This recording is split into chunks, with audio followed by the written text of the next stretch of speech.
Today we are going to explore 3 true stories. These are cases where the established facts are so deeply bizarre and so fundamentally impossible that decades later, people are still struggling to find a logical explanation. These are not urban legends. These are documented events that defy the laws of nature, time, and reality. Let's begin.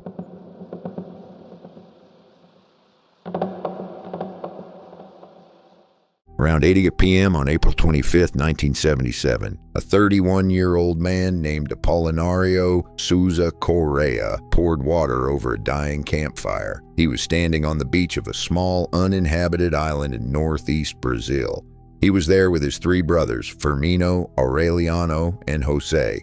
The locals called this place Crab Island. Apolinario and his family would frequently take their boat out to the island to harvest lumber, which they would then sell to local construction crews back on the mainland.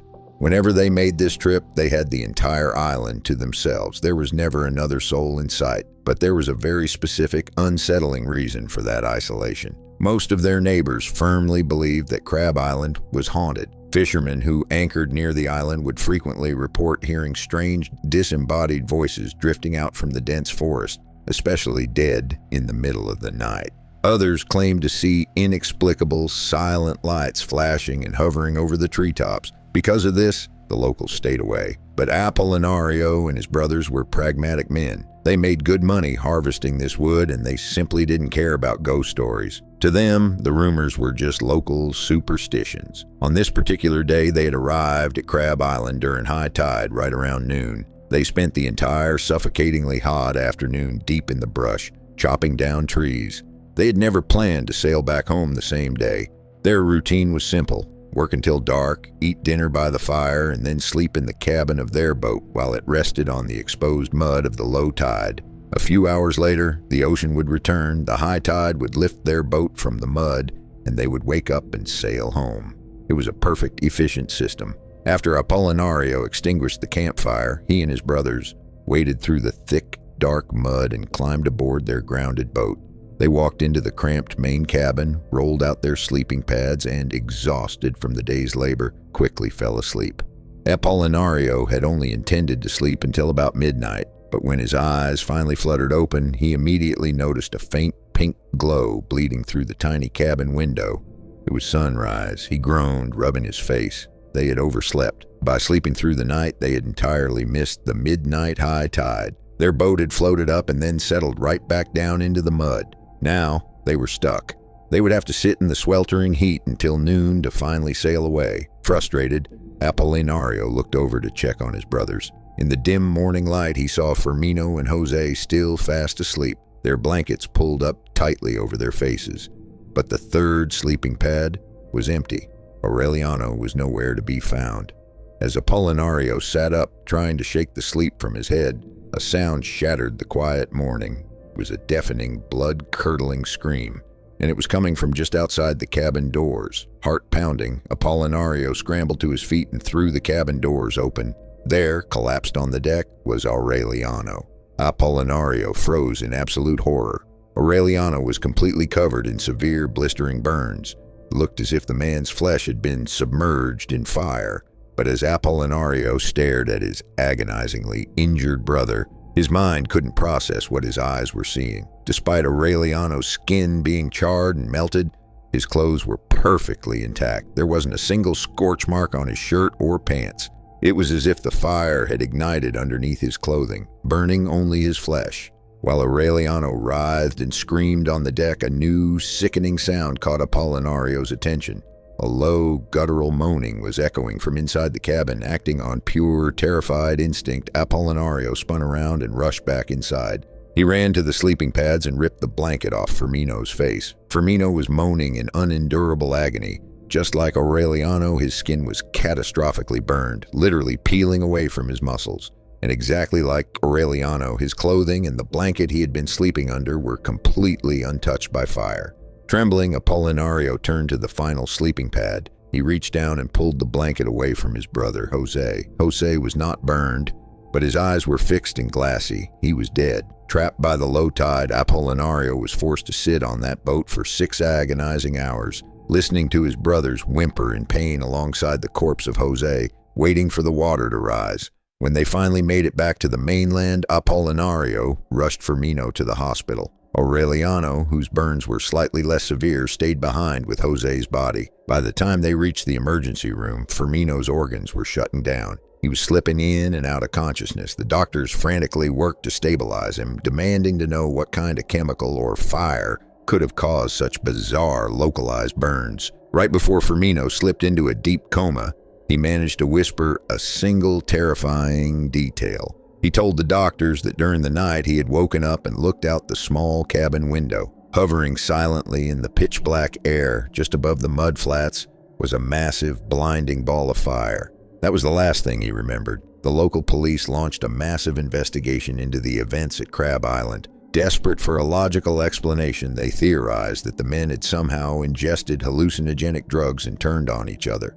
Or perhaps a freak lightning strike had hit the wet sand, arced into the boat, and electrocuted them, but neither theory made sense. Lightning leaves distinct entry and exit wounds, and it certainly burns clothing. And a thorough search of the island and the boat yielded absolutely nothing. No drugs, no traces of a campfire getting out of control, no scorch marks on the wood of the boat. Nothing. Firmino and Aureliano miraculously survived, eventually making full physical recoveries, but neither man could ever recall a single detail beyond the blinding, floating fire. The case was quietly closed, tucked away in police archives as an unsolved mystery. But Crab Island wasn't finished. 9 years later, in April of 1986, a new crew of 4 lumberjacks traveled to the island. While deep in the forest, they reported hearing a massive, concussive crash echoing through the trees.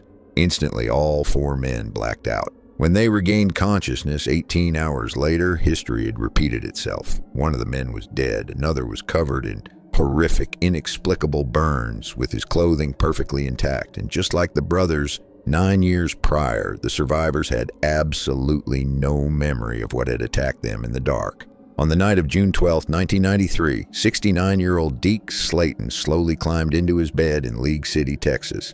Even a simple action like lying down took a monumental toll on his body. Deke was dying. He had been diagnosed with a malignant brain tumor the year prior. At first, he had fought it into remission, convinced he had beaten the odds, but the cancer had returned with a vengeance, rapidly stripping away his strength, his balance, and his sharp mind. His wife and daughter had become his full-time caretakers, watching helplessly as the vibrant man faded away. And while Deke loved his family deeply, being an invalid quietly tortured him. He was a man accustomed to having absolute control. Deke Slayton was an aviation legend. As a young man in the Air Force, he had flown harrowing combat missions during World War II.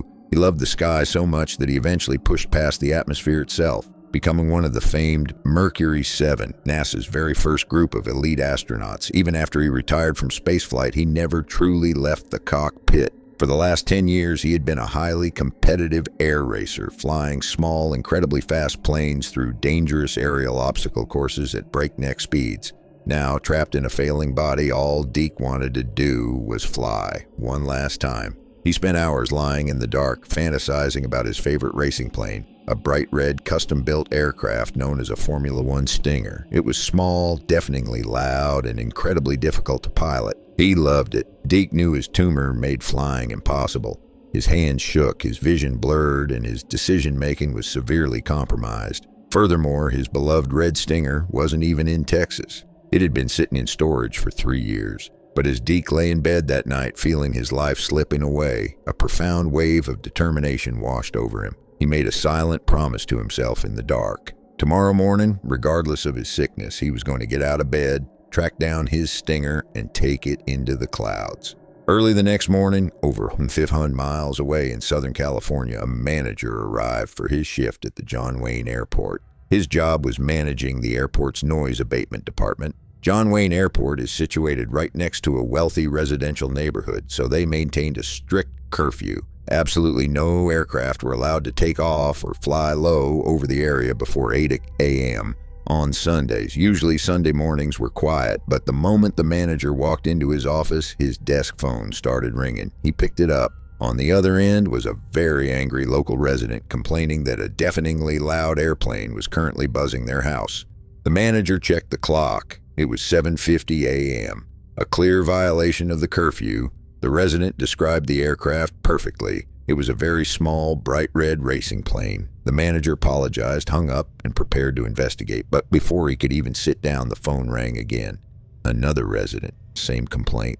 A red racing plane flying dangerously low, executing reckless, sweeping aerial maneuvers right over the rooftops. The calls flooded in. The neighborhood was furious. But the plane was moving so fast it had already vanished from the airspace by the time the manager could dispatch anyone to look. However, two of the furious callers had been outside drinking their morning coffee when the plane buzzed them. They had managed to read the identification number painted on the tail of the red aircraft. They gave the manager the registration code, N21X. When the morning rush finally slowed down, the manager sat at his computer and typed the tail number into the Federal Aviation Administration database. He needed to know who this reckless pilot was so he could send them a formal reprimand and a hefty fine. When the name populated on the screen, the manager's jaw dropped.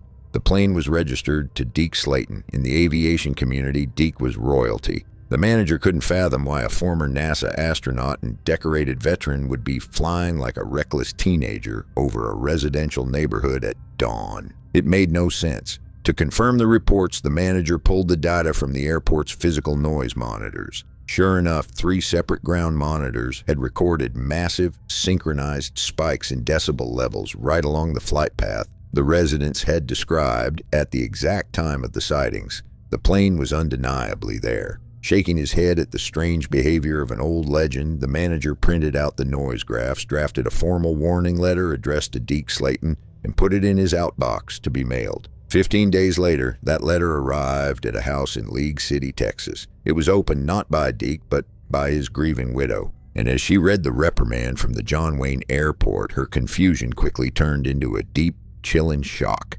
The airport was claiming that Deke had been flying his Red Stinger over the California coast on the morning of June 13th. There were 2 massive reality-breaking problems with this claim. First, Deke's Stinger was completely incapable of flight. 3 years prior, Deke had donated the aircraft to an aviation museum in Sparks, Nevada. The museum mechanics had permanently removed the plane's engine, drained its fluids, and literally bolted the empty chassis to the ceiling rafters as a static display. It had not moved an inch since 1990, but the second reason was far more haunting. Exactly 5 hours before the residents of California heard the roar of that red engine, exactly 5 hours before the noise monitors recorded its flight path, Deke Slayton had passed away quietly in his sleep. To this day, the Federal Aviation Administration, the airport managers, and Deke's family have never been able to explain what exactly flew over California that morning. But if you visit the Deke Slayton Memorial Space Museum, you can see that red Stinger hanging silently from the ceiling. And resting in a glass display case right beneath it is the formal noise complaint letter addressed to a man who had already left this earth. One morning in June of 1972, Harold Michaels was sprinting down the sterile corridors of the Alameda Hospital in California. Harold was a senior hospital administrator, a man usually known for his calm, methodical demeanor. But today he was pale, sweating, and completely out of breath. He rounded a corner so fast he nearly knocked over a nurse pushing a gurney, barely registering her presence as he kept running toward the staff cafeteria. He burst through the double doors. Inside, dozens of doctors, surgeons, and nurses were quietly eating breakfast before their morning shifts began. Harold stood in the doorway, chest heaving, and shouted over the clatter of silverware, "Everyone listen to me, I need your attention right now." The cafeteria fell dead silent. Everyone turned to stare at the panicked administrator. Harold swallowed hard and delivered his message. The hospital needs to update its mass casualty disaster plan immediately.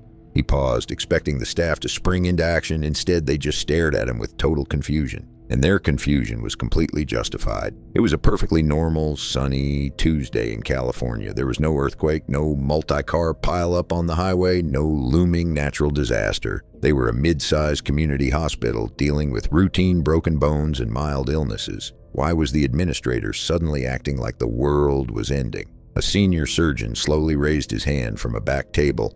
"Harold, why? What's going on?" Harold's eyes darted around the room. He didn't want to answer the question because he knew how crazy it was going to sound. He slammed his hand against the door frame. "Just stop. Put your coffee down. I don't care what you think about this right now. We need a better plan in place. Today." Despite the whispers and the skeptical looks, Harold was the boss, so the staff obeyed. For the next 8 months, Harold mandated exhaustive weekly meetings with a newly formed disaster committee. They painstakingly rewrote every single emergency protocol. They mapped out overflow triage centers, secured secondary blood supplies, and established an emergency phone tree that could mobilize off-duty surgeons in minutes. Finally, by early February 1973, the massive new disaster plan was complete. 2 days prior, the entire hospital staff had been thoroughly briefed on their new roles. And to make sure everyone knew exactly what to do, Harold had scheduled a full-scale mandatory hospital drill for the morning of February 7th.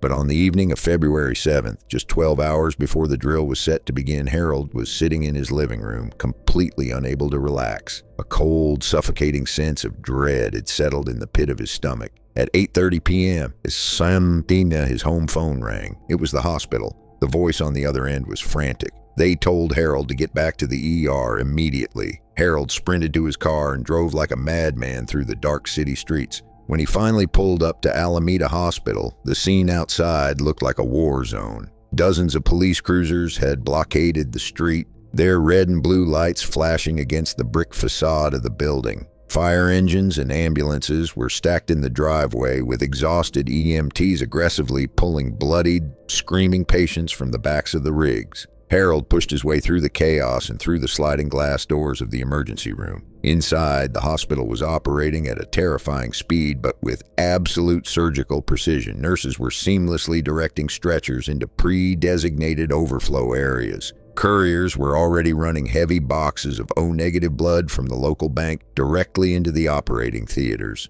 A floor manager grabbed Harold's arm. She quickly explained that the city's main phone lines had been completely severed 30 minutes ago. They couldn't call anyone for backup, but it didn't matter. Over 100 off-duty doctors, nurses, and technicians had simply heard the sirens from their homes, remembered the protocols from the staff meeting, and rushed in without waiting to be called. They had immediately bypassed the chaotic waiting room, scrubbed in, and taken their stations. Harold stood frozen near the trauma bays, watching.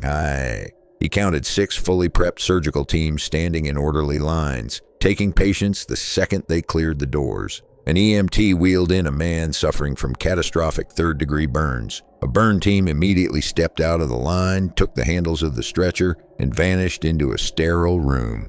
It was the most efficient, miraculous display of trauma medicine Harold had ever witnessed. It was exactly what they had prepared for, and as Harold watched his hospital save dozens of lives, a deep, terrifying chill ran down his spine, because he knew exactly why this was happening. 8 months earlier, on that random morning in June when Harold had burst into the cafeteria demanding a new disaster plan, he hadn't received a memo. He hadn't read a threatening intelligence report. Harold had simply woken up from a dream. It was the most vivid, visceral, hyper-realistic nightmare he had ever experienced. In his dream, Harold had watched a massive military jet fall out of the sky and utterly decimate a civilian apartment building in the middle of his city. He had dreamt of the fire, the screams, and the exact types of horrific injuries his hospital would be forced to treat. The nightmare was so real, it haunted his waking hours, forcing him to obsessively prepare his staff for an impossible scenario. And now, on the night of February 7th, 1973, just mere hours before the hospital was scheduled to practice for a mass casualty event,